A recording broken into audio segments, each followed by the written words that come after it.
आणि आता आणखी काही राजकीय घडामोडी पाहूया। संविधानावर देश चालवायचा की मनुस्मृतीवर, विजय वडेट्टीवार यांचा सवाल। नितेश राणेंचं वक्तव्य घटनेला धरून नसेल तर सरकार काय कारवाई करणार, असाही सवाल। आम्ही कडक धर्मांतर विरोधी कायदा आणत आहोत, नितेश राणेंच्या वक्तव्यावर वडेट्टीवारांचं प्रत्युत्तर। एकनाथ शिंदेंचा पक्ष एकसंध राहील असं वाटत नाही। अर्धे लोक भाजपमध्ये विलीन होतील। भाजप कधी कोणतं काम सोप्या मार्गाने करत नाही। मुळात ती शिवसेना नाही तर अमित शहांचा पक्ष आहे, संजय राऊतांचा निशाणा।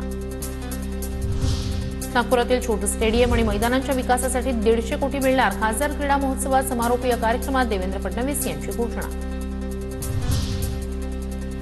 भविष्यात राजापुरात शिवसेनाच दिसली पाहिजे। राजापुरातील कार्यक्रमात आमदार किरण सामंत यांचं वक्तव्य। सोलापूर नंतर सांगलीतील ग्रामपंचायतीत ईव्हीएमला विरोध। मतपत्रिकेवरच निवडणुका घ्या। वाळवा तालुक्यातील बहे ग्रामसभेत एकमतानं ठराव। इस्लामपूरचे तहसीलदार सचिन पाटील यांच्याकडे ठरावाचं पत्र ग्रामस्थांकडून सुपूर्द। मुख्यमंत्री देवेंद्र फडणवीस यांच्या उपस्थितीत 3 करार। राज्यात जलसंधारणाच्या कामाला गती मिळणार। टाटा मोटर्स, नाम फाउंडेशन, भारतीय जैन संघटना आणि MRSCA सोबत मृद आणि जलसंधारण विभागाचा करार। महाकुंभमधील चेंगराचेंगरीनंतर मृतदेह नदीत फेकल्यानं नदीचं पाणी दूषित झालं। समाजवादी पक्षाच्या खासदार जया बच्चन यांचं वादग्रस्त वक्तव्य। स्थानिक स्वराज्य संस्थांच्या निवडणुकांसंदर्भात 25 फेब्रुवारीला सुनावणी।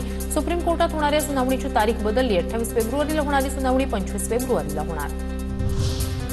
दोन्ही शिवसेना एकत्र येणं सोपं नाही, मात्र दोन्ही शिवसेना एकत्र आल्या तर आनंदच आहे, शिवसेनेच्या आनंदराव अडसूळ यांचं वक्तव्य।